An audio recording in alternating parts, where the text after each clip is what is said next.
korupsi di Indonesia.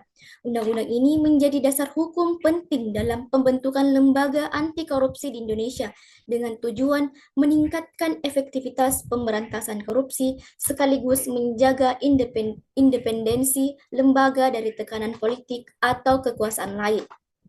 Yang keempat, Peraturan Pemerintah Nomor 63 Tahun 2005 tentang Sistem Manajemen Sumber Daya Manusia KPK. Peraturan Pemerintah Nomor 63 Tahun 2005 ini mengatur tentang sistem manajemen sumber daya manusia di Komisi Pemberantasan Korupsi. Peraturan ini menjadi dasar pengelolaan sumber daya manusia untuk mewujudkan pegawai KPK yang berintegritas, bermoral, berkompetensi, berkualifikasi, dan berprestasi dalam melaksanakan tugas pemberantasan korupsi. Selanjutnya, Undang-Undang Nomor 46 Tahun 2009 tentang Pengadilan Tindak Pidana Korupsi. Undang-undang ini adalah regulasi yang mengatur pembentukan dan bekerja pengadilan kasus pidana korupsi. Undang-undang ini menjadi berantas korupsi secara serius dan terorganisir. Yang keenam, Peraturan Pemerintah Nomor 63 Tahun 2005 tentang Sistem Manajemen Sumber Daya Manusia Komisi Pemberantasan Korupsi. Selanjutnya yaitu undang-undang terkait jenis kasus korupsi yang kami ambil, yaitu yang pertama kasus korupsi dalam bentuk gratifikasi. Dalam bentuk kasus korupsi gratifikasi, Pasal 12B ayat 1 Undang-Undang Nomor 20 Tahun 2001, Undang-Undang Nomor 31 Tahun 1999 mengatur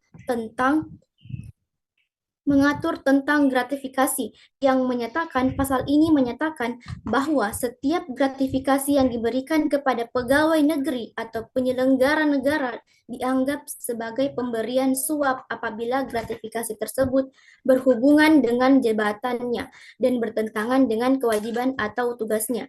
Pada kasus gratifikasi ini kami mengambil kasus dari Syahrul Yassin Limpo. Yang kedua yaitu kasus merugikan keuangan negara. Tindak pidana korupsi yang menimbulkan kerugian keuangan negara diatur dalam Pasal 2 Undang-Undang 31 Tahun 1999, Putusan MK Nomor 25, Peraturan Undang-Undang 14 Tahun 2016, dan Pasal 3 Undang-Undang Nomor 31 Tahun 1999 sebagaimana telah ditafsirkan dalam Putusan MK Nomor 25 Peraturan Undang-Undang Nomor 14 Tahun 2016. Pasal 2 Undang-Undang 31 Tahun 1999 menyatakan setiap orang memperkaya diri sendiri, orang lain, atau korporasi dengan cara melawan hukum, mengakibatkan kerugian keuangan atau perekonomian negara. Sedangkan Pasal 3 Undang-Undang Nomor 31 Tahun 1999 sebagaimana telah ditafsirkan dalam putusan Mahkamah Konstitusi Nomor 25 Peraturan Undang-Undang 14 Tahun 2016 yang menyatakan setiap orang dengan tujuan menguntungkan diri sendiri, orang lain, atau korporat menyalahgunakan kewenangan, kesempatan, atau sarana yang ada padanya karena jabatan atau kedudukan menimbulkan kerugian keuangan atau perekonomian negara.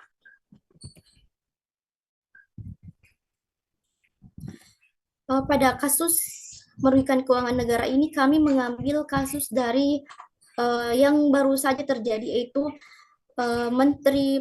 mantan Menteri Pendidikan, yaitu Bapak Nadiem Makarim. Yang ketiga, bentuk kasus korupsi penyalahgunaan kekuasaan, yaitu yang terjadi pada kasus Verdi Sambo. Penyalahgunaan kekuasaan diatur pada Pasal 3 Undang-Undang Nomor 31 Tahun 1999 Yang Undang-Undang Nomor 20 Tahun 2001 ini menyatakan bahwa setiap orang yang dengan tujuan menguntungkan diri sendiri, orang lain, atau korporasi menyalahgunakan kewenangan, kesempatan, atau sarana yang ada padanya karena jabatan atau kedudukan sehingga merugikan keuangan negara atau perekonomian negara.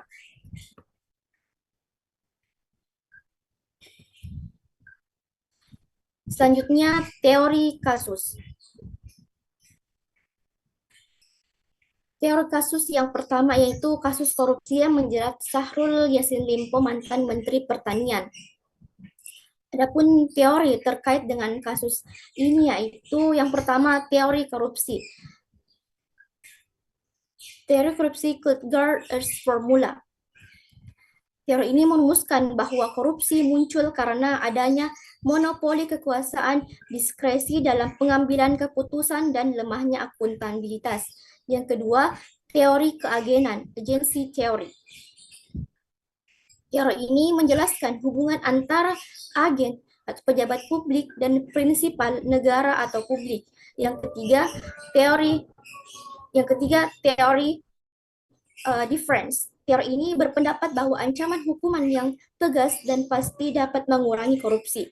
Yang kedua yaitu teori kasus 2 tentang kasus dugaan korupsi mantan Kemendikbudristek pengadaan Chromebook, yaitu mantan Menteri Pendidikan. Pada kasus 2 ini terdapat teori yang pertama, teori persekongkolan beach rigging. Dalam kasus ini, dugaan kolusi terlihat dari arahan teknis yang mengunci pilihan vendor pada penyedia perangkat dengan sistem operasi Chrome OS. Yang kedua,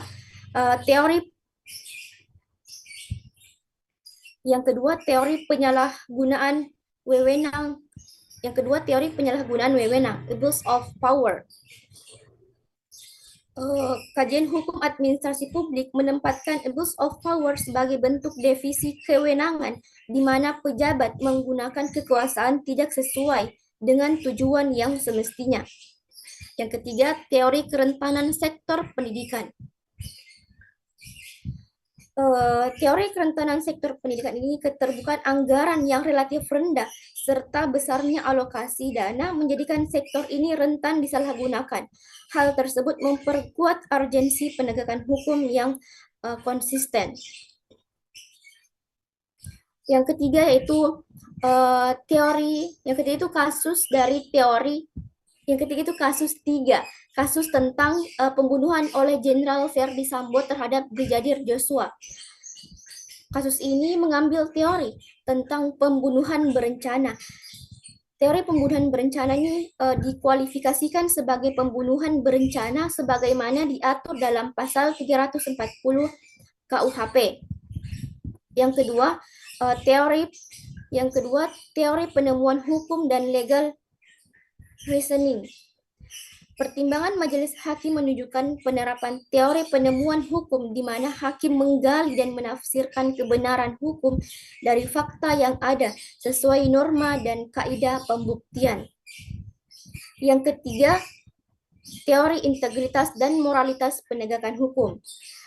Pada kasus ini juga menjadi cermin uji integritas aparat penegak hukum pada perbuatan Verdi Sambo sebagai jenderal polisi menunjukkan penyalahgunaan wewenang yang serius. Selanjutnya akan dilanjutkan oleh rekan saya atas nama Muhammad Fikri Al-Khalif. Assalamualaikum warahmatullahi wabarakatuh. Nama saya Muhammad Fikri Al-Khalif dari kelompok 1. Saya akan menjelaskan tentang proses terjadi kasus korupsi yang menjerat Syahrul Yassin Limpo, mantan Menteri Pertanian. Pada bulan Juni 2023, KPK mengumumkan penyelidikan dugaan korupsi di Kementerian Pertanian. Pada tanggal 16 Juni 2023, KPK memanggil Syahrul Yassin Limpo untuk pemeriksaan, tetapi ia menolak karena menghadiri pertemuan Menteri Pertanian G20 di India. Tanggal 19, Syahrul Yassin Limpo akhirnya memenuhi panggilan KPK setelah kembali ke Indonesia dan diperiksa selama 3 jam. Dan pada tanggal 28 September, KPK menggeledah rumah dinas Syahrul Yassin Limpo dan menyita uang sekitar 30 miliar rupiah, bukti transaksi, dan barang berharga. Sebelumnya, KPK juga menggeledah rumah Syahrul Yassin Limpo di Makassar dan menyita mobil Audi A6. Pada tanggal 11 Oktober, KPK resmi menetapkan Syahrul Yassin Limpo sebagai tersangka kasus korupsi bersama dua pejabat Kemen- Kementerian Pertanian, Kasdi Subagiono, Sekjen dan Mesin Pertanian. Syahrul Yassin Limpo diduga melakukan pemerasan dalam jabatan, penerimaan gratifikasi, pencucian uang. Total dugaan penerimaan diduga menerima sebanyak 13,9 miliar dari pejabat Kementan dan 1,5 miliar dari seorang pengusaha alat pertanian. Uang tersebut digunakan untuk membeli barang mewah seperti mobil, perhiasan, dan jam tangan. Pada bulan Oktober 2023, Syahrul Yassin Limpo ditahan di rutan KPK selama 20 hari pertama. Syahrul Yassin Limpo mengajukan gugatan pra peradilan di PN Jakarta Selatan untuk membatalkan status tersangka. Dan pada tanggal 14 November, hakim menolak gugatan tersebut karena penetapan tersangka dianggap sah dan didukung bukti kuat.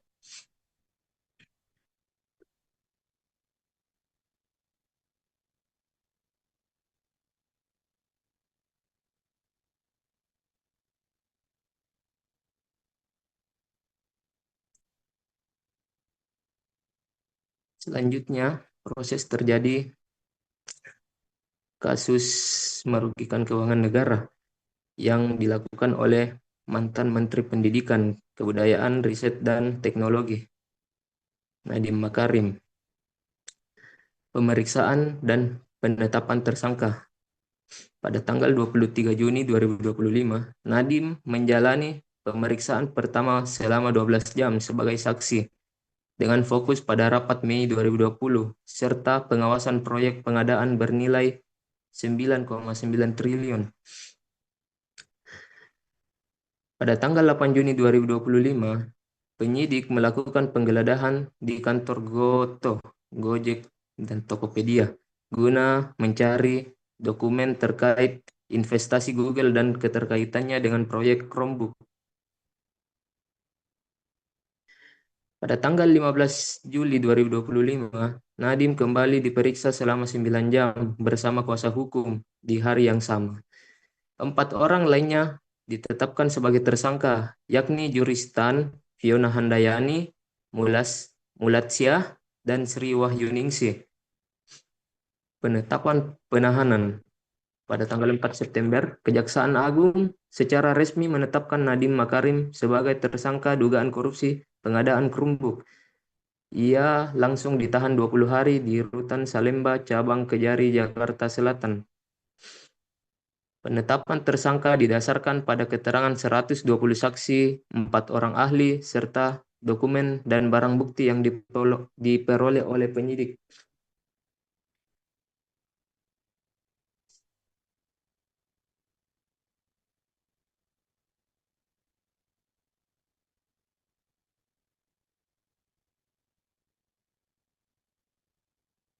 Kasus 3 penyalahgunaan kekuasaan yang dilakukan oleh Verdi Sambo terhadap Brigadir Joshua.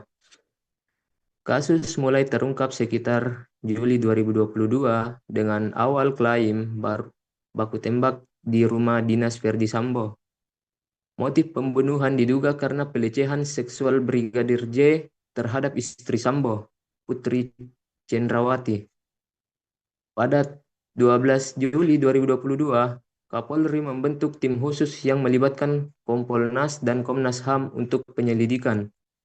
Sebulan kemudian, Ferdi Sambo bersama 3 orang lainnya, Eliezer, Ricky Rizal, dan Kuat Maruf, ditetapkan sebagai tersangka pembunuhan.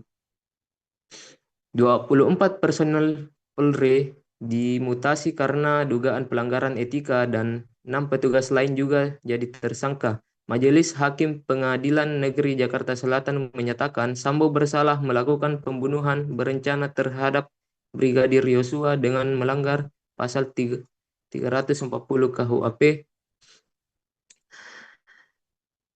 junto pasal 55 ayat 1 ke 1 KUHP. Putusan nomor 796 BD 2022 PN menyatakan Ferdi Sambo dijatuhi hukuman mati pada 13 Februari 2023. Ferdi Sambo mengajukan banding ke Pengadilan Tinggi DKI Jakarta dan pengadilan memutuskan hukuman mati tetap dijatuhkan pada 12 April 2023. Mahkamah Agung mengubah hukuman Ferdi Sambo menjadi penjara seumur hidup melalui putusan nomor 813 2023 pada 8 Agustus 2023. Putusan Mahkamah Agung dapat dilihat dari teori keadilan Aristoteles yang menekankan proporsionalitas dan konteks keadilan, bukan sekadar perlakuan yang sama.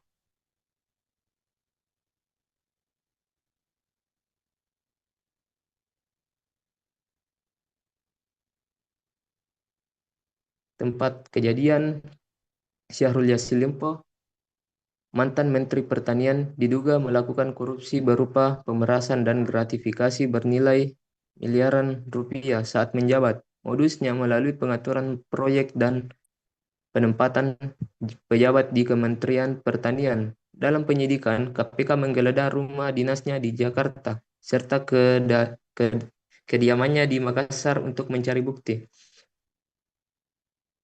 Kasus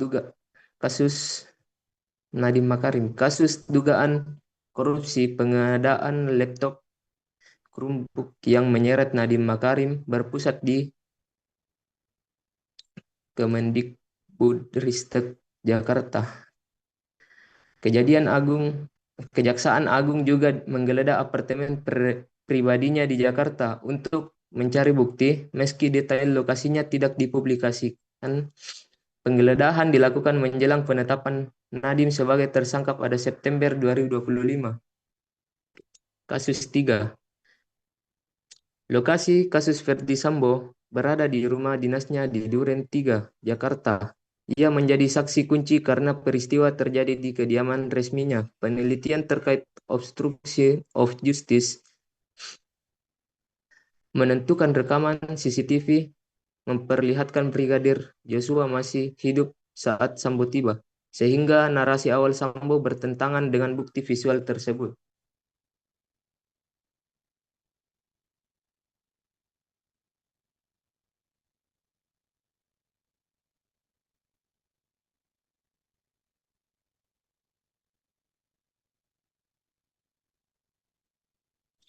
Kerugian yang diperoleh oleh kasus korupsi Syahrul Yassin Limpo melibatkan pemerasan, suap, dan penyalahgunaan wewenang di kementerian yang merugikan negara sekitar 44,2 miliar dan US 30.000 US dollar serta disertai denda 500 juta. Selain kerugian finansial, kasus ini juga menimbulkan dampak non-finansial berupa rusaknya kepercayaan publik, tercorengnya citra Presiden Jokowi, dan turunnya dukungan politik terhadap partai maupun calon yang terkait dengan Syahrul Yassin Limpo. Kasus 2. Kasus dugaan korupsi pengadaan Chromebook di Kementerian Pendidikan, Budaya, dan Teknologi menimbulkan potensi kerugian negara sekitar 1,98 triliun dan dari total proyek 9,3 triliun. yang bersumber dari APBN dan DAK. Kerugian terutama berasal dari pengadaan software 480 miliar dan markup harga laptop 1,5 triliun. Selain kerugian finansial, kasus ini juga berdampak non-finansial berupa rusaknya kepercayaan publik, lemahnya pengawasan pengadaan pemerintah, serta tercorengnya program digitalisasi pendidikan karena pemaksaan penggunaan Chrome OS yang dinilai tidak efektif. Kasus 3. Kasus Verdi Sambo berdampak luas, tidak hanya material, tetapi juga sosial, moral, hukum, dan kelembagaan. Peristiwa ini meruntuhkan kepercayaan publik terhadap Polri dan sistem peradilan, mencederai kode etik profesi, serta memperlihatkan lemahnya integritas lembaga hukum. Putusan hukuman mati bagi Sambo menjadi simbol penegakan hukum tanpa pandang bulu, sekaligus pelajaran penting bagi reformasi hukum dan disiplin kepolisian.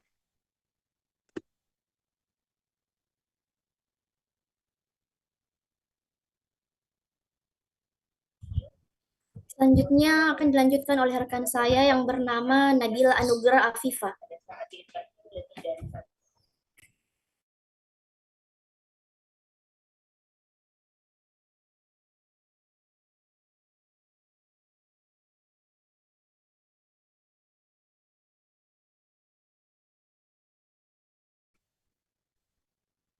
Penyebab kasus yang pertama, kasus korupsi Yassin Limpo sebagai mantan Menteri Pertanian meliputi aspek utama.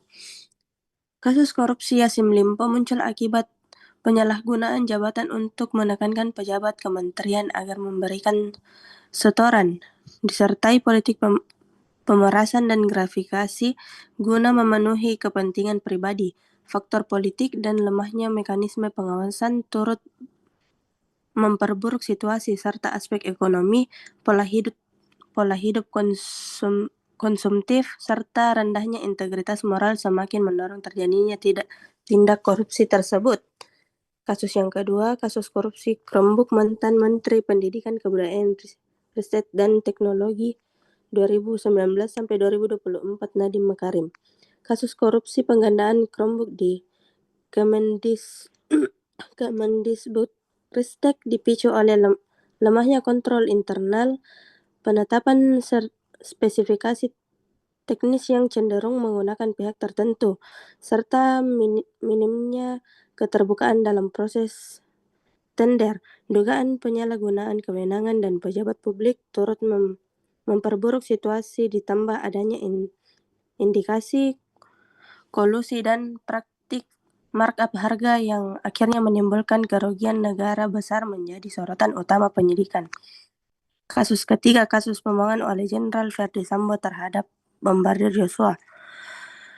Kasus pembunuhan Verdi Sambo berasal dari laporan istrinya Putri Chandrawati mengenal dengan pencegahan yang dilakukan ajudannya Brigadir Joshua di Magelang. Laporan tersebut memicu kemarahan Sambo hingga ia merencanakan pembunuhan Brigadir J dengan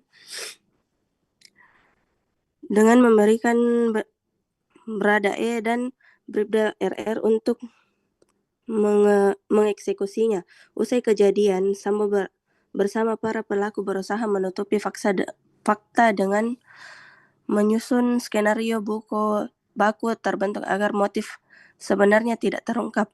Walaupun sempat menghayal, bukti kuat yang dikumpulkan tim khusus Kapolri akhirnya menjerat Sambo secara hukum. Faktor utama kasus ini ialah laporan dugaan pelecehan yang menimbulkan dendam sehingga berujung pada pembunuhan terencana serta upaya rekayasa peristiwa.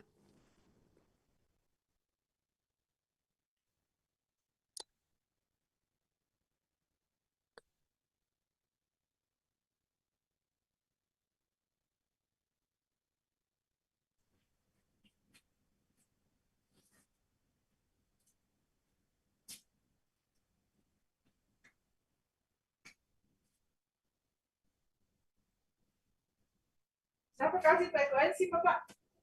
Hah? Frekuensi siapa kasih? Yang mana? Oh, berarti di tempat itu. Oh, dari Jakarta lagi itu ya? Yang mana itu? Frekuensi. Mana? Mana frekuensi? Ini ada yang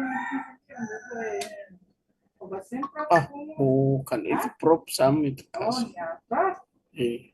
Nah, apa nih? Kasih. Obat semprot umur cuci ikan gatal-gatal. Bisa pakai umur nih? Iya, tapi sensendo itu tambah dengan 200 liter. 200 cc. Oh, mau yang tas itu perbandingannya. Nih.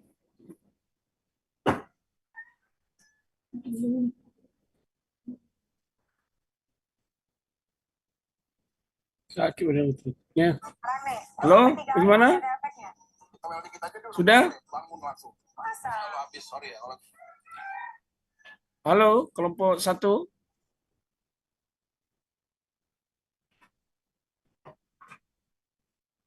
Kelompok 1.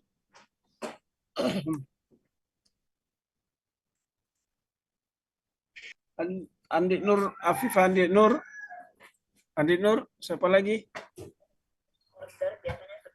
Halo? Iya, Bagaimana? Pak. Sudah Oh, selesai? belum, Pak. Masih ada, Pak. Terputus ya? Iya, Pak. Sempat keluar Zoom-nya. Mungkin karena Ya, sinyal ya? jaringan. Iya. Ya.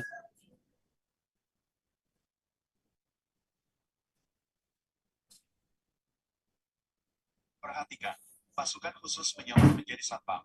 Tiba-tiba seorang wanita cantik mendekatinya. Namun wanita cantik itu belum sempat berbicara. Baik, kepada Nabil Anugrah Viva, silahkan melanjutkan presentasinya. Baik, adapun upaya pencegahan pada kasus yang pertama, upaya pencegahan korupsi terkait kasus Kementerian Pertanian, terutama kasus Yassin Limpo, meliputi yang pertama itu penguatan integritas dan pendidikan anti korupsi. Yang kedua, membangun integritas individu sebagai dasar pelaksanaan tugas serta menerapkan pendidikan anti korupsi secara menyeluruh untuk mengedukasi, mencegah perilaku menyimpang dan menindak perilaku korupsi. Yang ketiga, perbaikan sistem dan tata kelola. Yang keempat, memperkuat regulasi perizinan, tata niaga, pengelolaan keuangan, dan sistem penggandaan barang atau jasa untuk menutup celah korupsi dengan reformasi birokrasi dan pengawasan internal yang lebih efektif. Kemudian reformasi birokrasi pengawasan. Yang keenam, memperkuat fungsi Inspektorat Jenderal dan dukungan lembaga eksternal seperti BPK dan Kejaksaan untuk mengawasi menghindari konflik kepentingan serta meningkatkan transparansi dan akuntabilitas dalam proses birokrasi. Yang ketujuh, pelaksanaan strategi nasional pencegahan korupsi. Yang kedelapan, melakukan berbagai aksi pencegahan seperti pengaturan impor, pengendalian alih fungsi lahan, pencegahan korupsi dalam pengadaan, dan perbaikan sistem penanganan perkara korupsi. Yang kesembilan, komitmen terhadap transparansi dan integritas. Dan yang kesepuluh, seluruh pemimpin menandatangani fakta integritas serta memanfaatkan teknologi informasi dan sistem anggaran berbasis elektronik guna memperkuat keterbukaan dan akuntabilitas.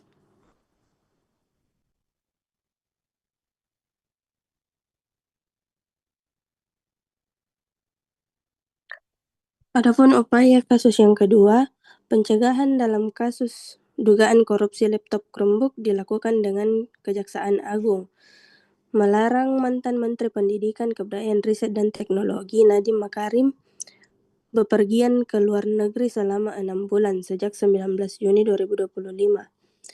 Langkah ini diambil untuk memastikan proses penyidikan kasus dugaan korupsi penggandaan laptop Chromebook di Kemendikbudristek periode 2019 sampai 2022 berjalan lancar tanpa hambatan.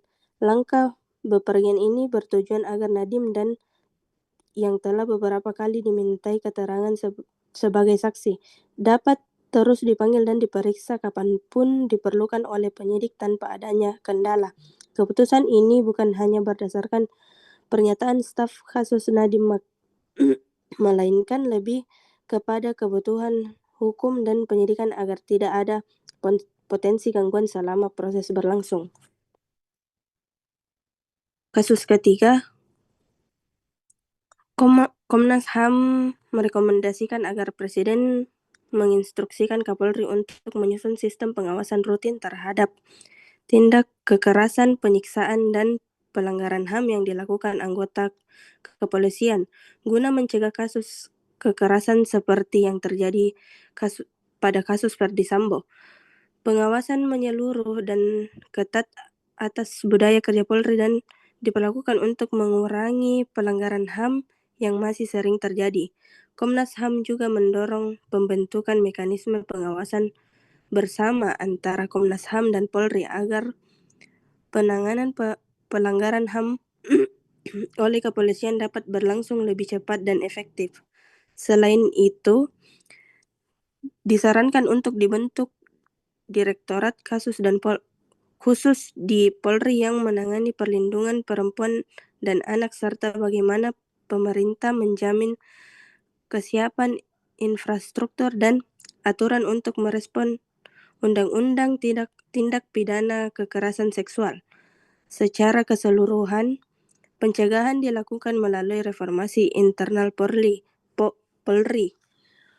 dengan pengawasan berlanjutan, perbaikan budaya kerja yang menjunjung HAM, dan peningkatan perlindungan hukum bagi korban penyelenggaraan dan kekerasan.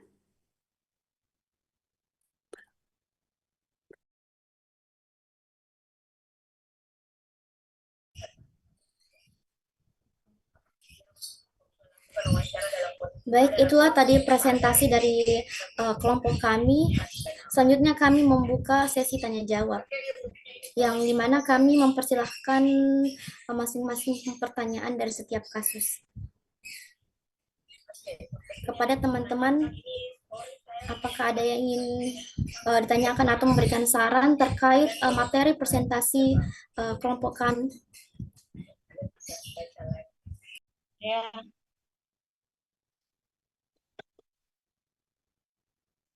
Saya mau bertanya. Ada yang mau bertanya? Sri Baik, Kurnia? Saya Pak. Ya, silakan Sri Kurnia. Baik, terima kasih atas kesempatannya. Saya dari kelompok 3 ingin bertanya tentang kasus korupsi yang dilakukan Yassin Limpo. Apa yang melatar belakangi Syahrul Yassin Limpo melakukan korupsi? Baik, terima kasih.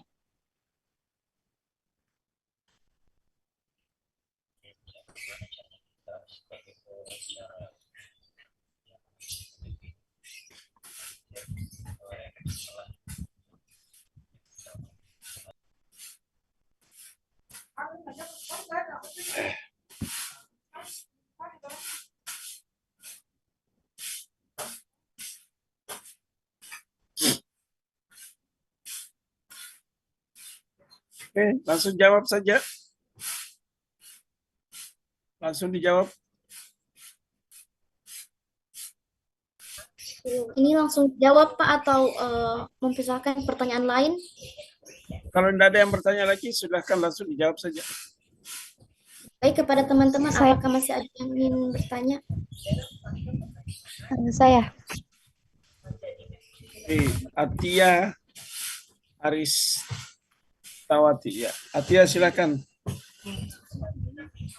Baik, pertanyaan saya itu dari kasus Nadiem Makarim tentang Chromebook ini yang telah memberi banyak kerugian pada negara.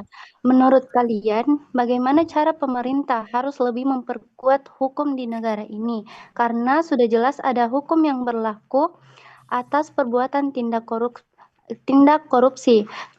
Akan tetapi masih saja kebobolan dengan orang-orang yang tidak bertanggung jawab. Terima kasih.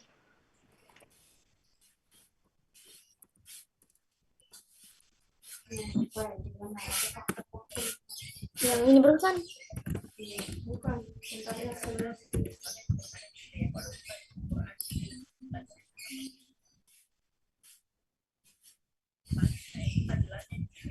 Kepada teman-teman, apakah masih ada yang ingin ditanyakan?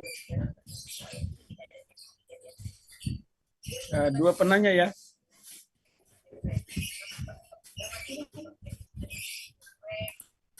Halo? Kalau tidak ada langsung aja dijawab.